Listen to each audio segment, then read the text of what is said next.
Hi guys, welcome to Classic TV Facts and Trivia. Appreciate you stopping by. Today's video is on Alan Hale Jr., the skipper from Gilligan's Island. Here's 16 surprising facts about Alan Hale Jr.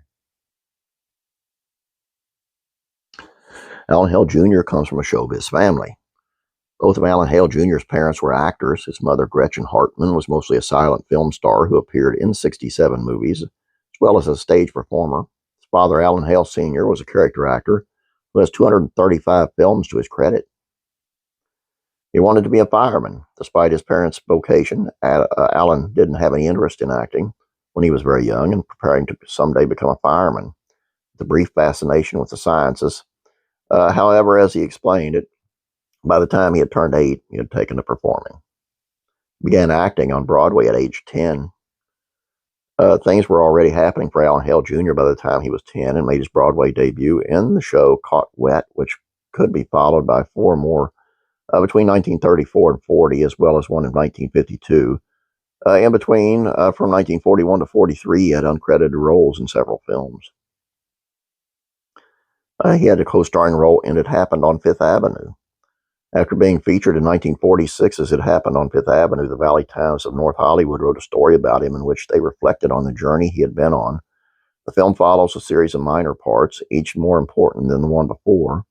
Had young Hale been the sort of young son of willing to bask in the glory of his famous father, his break could have come much sooner.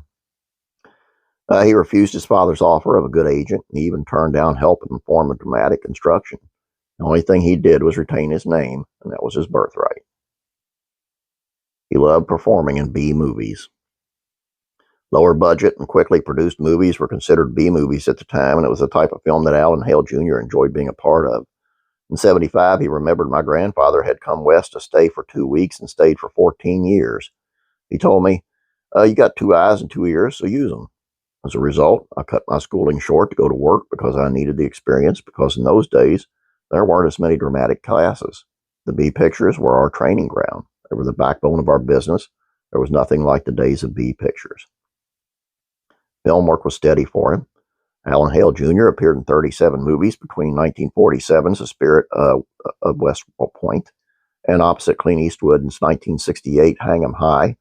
But these were not jobs that were paying a lot of money.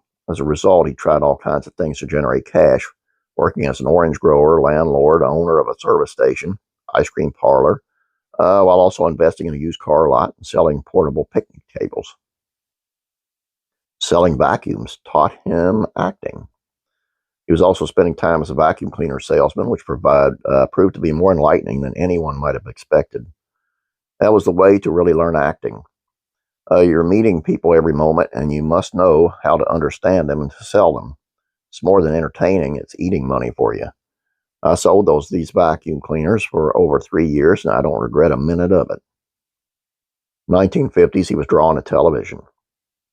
As time shifted into the 50s, Alan Hale Jr. decided to give television a go, appearing in 9 episodes of The Gene Autry Show, and from 52 to 54, he took on the role of Cold War spy in the series Biff Baker USA. What he found amazing was that despite the fact that the critics hated it, apparently the audience, based on how the public would greet him on the street, loved it. Just call him Casey Jones. From 57 to 58, he played the title character in a Western series set around the pioneering days of the railroads, Casey Jones. After that, he appeared on everything from Gunsmoke to My Favorite Martian and The Andy Griffith Show. Now here's how he became skipper. Although it would ultimately lead to typecasting, the career Alan Hale Jr. came into his own when producer Sherwood Schwartz cast him as the skipper. Marooned on a desert island along with Gilligan, Thurston Howell III, and his wife Lovey, movie star Ginger Grant, the professor, and Marianne. The skipper was probably the most difficult role to cast, said Lloyd Schwartz. Dad was upset because it was getting down to the wire. He was at a restaurant with my mother, and another table was Alan Hale Jr., who my dad did not know, but he said, "That's the guy." Didn't approach him or anything, but the next day he told the casting director to pursue him. Turns out, he continues, that after dinner, Alan had flown out to Utah, but they got him to come back and do the test for whatever Western movie he was doing. I think it was actually had to hitchhike and had a truck take him to Vegas. And from there he flew in and he tested opposite Bob Denver, and that's how he got the part. Allen's good nature made him the perfect co-star to Bob Denver. Gilligan's always remained the skipper's little buddy, no matter how much he screwed up, and said Lloyd, that had entirely to do with the natural pleasantness of Alan Hale Jr. That was the magic of the casting, because everybody else who had come in had failed the casting because you had a big guy hitting the little guy and you just didn't like him. But with Alan, you still knew Skipper, like Gilligan. Alan was so warm. He's obviously a very large man. And when you went up to him, he kind of embraced you, and he was always a slap on the back kind of guy and very upbeat about everything. Alan Hale Jr. came up with the phrase little buddy.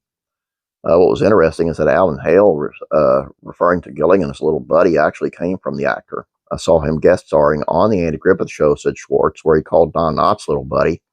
So I guess he brought that over to Gilligan's Island. After Gilligan's Island, Alan Hale Jr. went right back to work. As noted earlier, Alan Hale Jr., like the rest of the Gilligan's Island cast, faced typecasting following the show, but he refused to let it slow him down, immediately going back to making guest appearances and appearing in movies. On top of that, in the mid-'70s, he opened an L.A. restaurant, Alan Hale's Lobster Barrel. In 1982, opened Alan Hale's Quality and Leisure Travel Office. Excuse me. Skipper continued to be a part of his life. Whether it was giving up to the fact that people associated him with the part or he simply enjoyed the recognition as anyone's guest, but Alan Hale Jr. made himself available for a number of Gilligan's Island reunions. First, he voiced a character of Saturday morning cartoons, The New Adventures of Gilligan and Gilligan's Planet, and then there was a trio of TV movies that brought everybody but Tina Louise back together. He was genuinely appreciative of his fans. Alan Hale Jr. had a couple of experiences that made him feel truly loved by fans. One was while they were filming Rescue from Gilligan's Island. The other one when went to Beirut.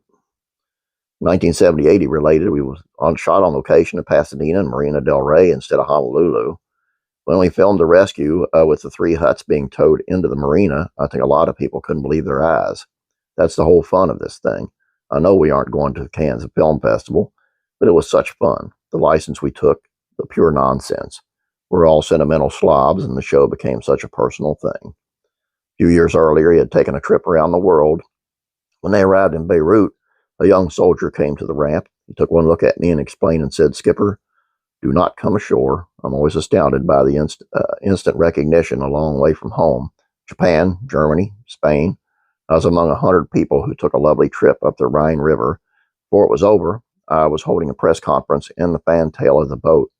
I guess I'll never be alone." And then the private life of Alan Hale Jr. He was married twice, first to Tina Reed Dorr from 43 to 63, and then to Naomi Grace Ingram from 64 until his death. Father of 4, he died on January 2nd, 1990, of thymus cancer at the age of 68. I didn't realize he was so young when he passed away. What a man. Another one of them guys I'd love to have met. Just seemed like a beautiful person. All I got for you guys, I know it's kind of long, but I hope you enjoyed this. Please don't forget to subscribe. Please like this video. You guys have a great day. God bless you. Praying for you.